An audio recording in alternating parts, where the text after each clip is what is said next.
A young American signs a paper at a dealership, a bank, or a checkout counter without thinking too deeply about it. It feels normal. Everyone does it, so it must be fine. That simple mindset is quietly shaping the financial lives of millions of people in the United States. Because in modern America, debt is no longer treated like a serious warning sign. It has become part of everyday life. A car is financed, a phone is financed, education is financed.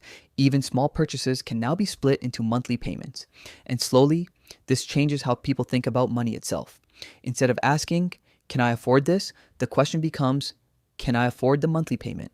That shift is subtle but extremely powerful because monthly payments hide the real cost of things. A $1,000 expense feels different when it is shown as $85 per month.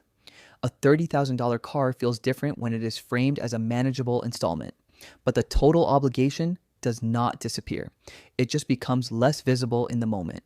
A real example comes from a young worker in Florida who had multiple monthly payments stacked together: a car loan, a credit card balance, a few buy now, pay later purchases. Individually, none of them felt overwhelming, but together they consumed most of his monthly income. And that is the core problem with normalized debt. It rarely feels dangerous at the time of signing. It only feels heavy when everything stacks up at once. Modern financial systems are designed in a way that makes borrowing feel easy and painless upfront. Approval is fast. Payments are split. Responsibility feels delayed, but the financial impact always arrives later. And by the time it becomes obvious, many people are already locked into long-term obligations. That creates a cycle where income is no longer fully yours. A large portion of it is already assigned to past decisions, and that limits flexibility in everyday life.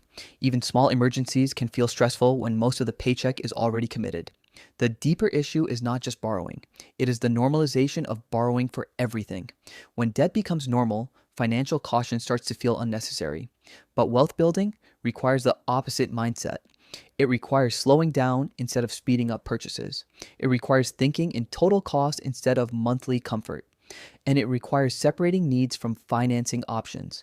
Because easy access to credit does not automatically mean something is affordable.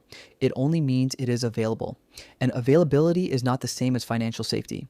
The people who eventually build stability in America are usually the ones who start questioning this normalization early.